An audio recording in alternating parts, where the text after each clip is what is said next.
नमस्कार, मैं हूं अंकुर और आप देख रहे हैं सत्य हिंदी का न्यूज बुलेटिन। एक नजर अब तक की सुर्खियों पर। हाल ही में हुए चुनाव वाले 5 राज्यों में से एक मिजोरम में वोटों की गिनती शुरू हो गई है। मिजोरम विधानसभा चुनाव में प्रमुख खिलाड़ी मुख्यमंत्री जोरमथंगा के नेतृत्व वाले सत्तारूढ़ मिजो नेशनल फ्रंट यानी MNF, लाल दोहोमो के नेतृत्व वाले जोरम पीपुल्स मूवमेंट यानी ZPM और कांग्रेस हैं। भाजपा पूर्वोत्तर राज्य में मामूली खिलाड़ी है, लेकिन इस बार बढ़त बनाने की उम्मीद बना रही है। हालांकि भाजपा की गिनती अन्य में है। 40 विधानसभा सीटों वाले प्रदेश में ZPM ने 23 सीटें जीती हैं और 3 अन्य पर आगे चल रही है, जबकि MNF ने 2 सीटें जीती हैं और अन्य 9 पर आगे चल रहे हैं। मुख्यमंत्री जोरमथंगा ही आइजोल ईस्ट 1 सीट पर ZPM उम्मीदवार लालथन संगा से हार गए हैं। अधिकारियों ने बताया है कि कांग्रेस 1 सीट पर और अन्य 2 सीटों पर आगे चल रहे हैं। मिजोरम में मिल रही जीत पर ZPM के मुख्यमंत्री पद के दावेदार लाल दोहोमा ने समाचार एजेंसी NI से कहा, मैं ये देखकर हैरान नहीं हूँ, इसी की उम्मीद थी। पूरा नतीजा आने दीजिए, अभी गिनती जारी है। इसी के साथ उन्होंने कहा कि मैं कल या परसों राज्यपाल से मिलूंगा। नई सरकार का शपथ ग्रहण इसी महीने में होगा। राजस्थान में भाजपा को बड़ी जीत मिली है। यह जीत कितनी बड़ी है, इसे इस बात से समझा जा सकता है कि राजस्थान के अशोक गहलोत सरकार के 25 मंत्री में से 17 मंत्री चुनाव हार चुके हैं। यहाँ की 21 हॉट सीट में से 10 से ज्यादा सीटों पर बड़ा उलटफेर देखने को मिल रहा है। इस हार को मुख्यमंत्री अशोक गहलोत ने स्वीकार कर लिया है।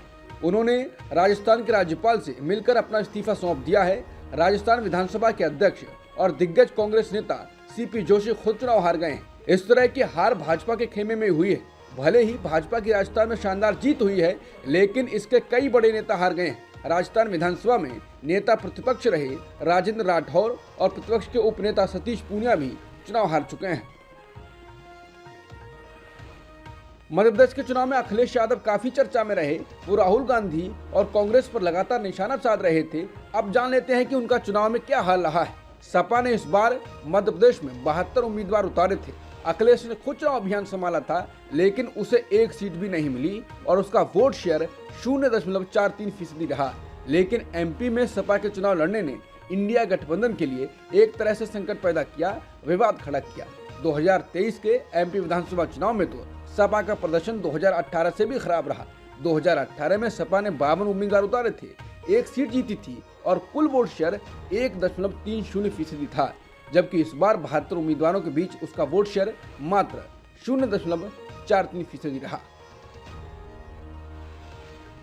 छत्तीसगढ़, मध्य प्रदेश, राजस्थान के विधानसभा चुनाव में आम आदमी पार्टी ने अपने 205 प्रत्याशी उतारे थे, जिसमें सभी 205 हार गए हैं। मध्य प्रदेश में 66 सीटों पर चुनाव लड़ा। वोट फीसदी मात्र 0.53% रहा, नोटा से भी कम रहा। राजस्थान में 85 सीटों पर चुनाव लड़ा। वोट फीसदी 0.38% रहा और छत्तीसगढ़ में 54 सीटों पर चुनाव लड़ा और यहाँ भी वोट फीसदी 1% तक नहीं मिला, केवल 0.93% मिला। हालांकि अरविंद केजरीवाल और बाकी नेताओं ने प्रचार किया था, लेकिन कुछ फायदा नहीं हुआ। 4 राज्यों में विधानसभा चुनाव के नतीजों पर BSP प्रमुख मायावती ने कहा है कि एक तरफा परिणाम की वजह से सभी लोगों के मन शक पैदा होना स्वाभाविक है। मायावती ने सोशल मीडिया प्लेटफॉर्म X पर लिखा, देश के 4 राज्यों में हुए विधानसभा चुनाव के आए नतीजे एक पार्टी के पक्ष में एक तरफा होने से सभी लोगों का शंकित होना, अचंभित और चिंतित होना स्वाभाविक है, क्योंकि चुनाव के पूरे माहौल को देखते हुए ऐसा विचित्र परिणाम लोगों के गले के नीचे उतर पाना मुश्किल है।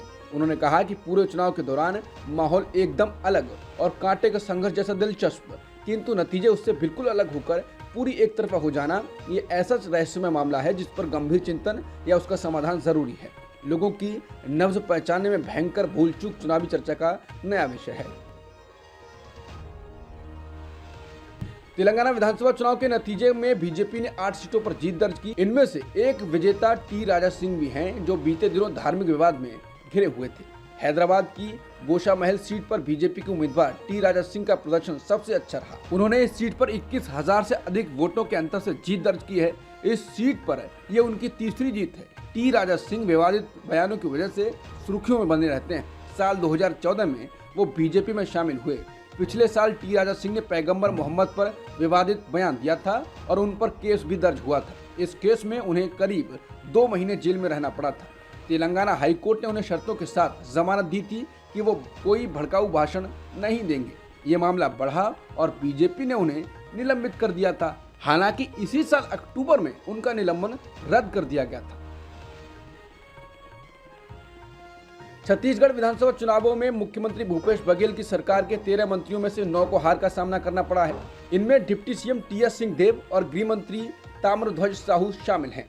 बता दें, साल 2018 में जब कांग्रेस ने राज्य में जीत दर्ज की थी, तब इन दोनों ही नेताओं का नाम मुख्यमंत्री पद के लिए भी सामने आया था। टीएस सिंहदेव अंबिकापुर सीट पर बीजेपी प्रत्याशी राजेश अग्रवाल से केवल 94 वोटों के अंतर से हार गए।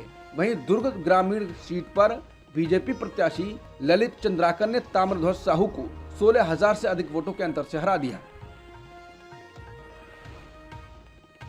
3 राज्यों में हार के साथ ही इंडिया गठबंधन के नेतृत्व की जंग में भी कांग्रेस पिछड़ती हुई दिखाई दे रही है। गठबंधन में सहयोगी बिहार की सत्ताधारी जदयू ने कांग्रेस पर सवाल उठा दिए हैं। जदयू के नेता और बिहार सरकार में मंत्री विजय चौधरी ने नीतीश को गठबंधन का विश्वसनीय चेहरा बता दिया है। उन्होंने कहा, नीतीश कुमार के प्रयास से ही इंडिया गठबंधन बना। 3 राज्यों में रिजल्ट का मैसेज साफ है कि विपक्षी दलों को एकजुट होकर लड़ना होगा।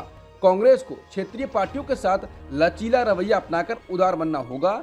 आपसी साझेदारी नहीं बनने के सबसे ज्यादा नुकसान कांग्रेस को हुआ है। उन्होंने कहा, देश जानता है कि गठबंधन में कौन विश्वसनीय है। जदयू के प्रदेश महासचिव निखिल मंडल ने कहा कि अब इंडिया गठबंधन को नीतीश कुमार के अनुसार चलना चाहिए। पिछले कुछ समय से कांग्रेस 5 राज्यों के चुनाव में व्यस्त रही, जिसकी वजह से इंडिया गठबंधन पर ध्यान नहीं दे पा रही थी और अब तो कांग्रेस चुनाव लड़ भी चुकी है और नतीजे भी सबके सामने हैं। निखिल मंडल ने कहा कि नीतीश कुमार इंडिया गठबंधन के सूत्रधार हैं और वही इस नैया को पार करा सकते हैं।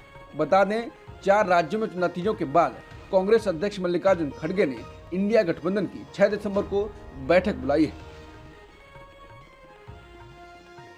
4 राज्यों के विधानसभा चुनाव के नतीजों पर शिवसेना यूबीटी के नेता संजय राउत ने कहा है कि जो भी नतीजे आए हैं उसे स्वीकार किया जाना चाहिए। राउत ने कहा, कल जो ईवीएम के माध्यम से जनादेश मिला है उसे हम लोकतंत्र का आदेश मानकर स्वीकार करते हैं, चाहे ईवीएम पर विश्वास हो या ना हो।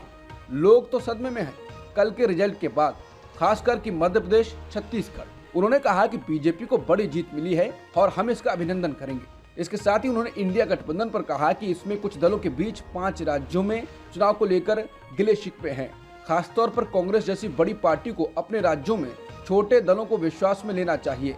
कांग्रेस ने ये नहीं किया। राउत ने कहा कि अगर ये गठबंधन लेकर आगे जाना है तो पार्टी छोटी हो या बड़ी, सबको साथ लेकर चलते तो शायद पूरा नतीजा या जनादेश पलटता तो नहीं, लेकिन कुछ अच्छा जरूर होता। प्रधानमंत्री मोदी ने रविवार को आए चुनावी नतीजों के हवाले से संसद के शीतकालीन सत्र को लेकर विपक्षी पार्टियों पर टिप्पणी की। प्रधानमंत्री ने कहा, मैं सभी माननीय सांसदों से आग्रह कर रहा हूं कि वो ज्यादा से ज्यादा तैयारी करके आएं। सदन में जो भी बिल रखे जाएं उस पर गहन चर्चा हो। उन्होंने कहा कि अगर मैं वर्तमान चुनाव नतीजों के आधार पर कहूं तो ये विपक्ष में बैठे हुए साथियों के लिए गोल्डन अपॉर्चुनिटी है। इस सत्र में पराजय का गुस्सा निकालने की योजना बनाने के बजाय इस पराजय से सीखकर पिछले 9 सालों में चलाई गई नकारात्मकता की प्रवृत्ति को छोड़कर इस सत्र में अगर सकारात्मकता के साथ आगे बढ़ेंगे तो देश उनकी तरफ देखने को दृष्टिकोण बदलेगा। संसद शुरू होते ही टीएमसी सांसद महुआ मोइत्रा के मुद्दे पर हंगामा हुआ। इस पर संसद स्थगित हो गई। टीएमसी ने एथिक्स कमेटी की रिपोर्ट पर बहस की मांग की। इस पर तनाव बढ़ गया। विपक्षी नेता प्रमुख मुद्दों पर चर्चा की मांग करते रहे, जिसमें मणिपुर की स्थिति, बढ़ती महंगाई और ईडी और केंद्रीय जांच ब्यूरो के दुरुपयोग के मुद्दे शामिल थे। संसदीय कार्य मंत्री जोशी ने चर्चा के लिए सरकार की इच्छा को रेखांकित किया, लेकिन सदन में सार्थक बहस के लिए अनुकूल माहौल की आवश्यकता पर जोर दिया। बहरहाल संसद में हंगामे से शुरुआत हो चुकी है। अब तक की सुर्खियों में इतना ही। बाकी खबरों के लिए बने रहिए सत्यहिंदी.com के साथ।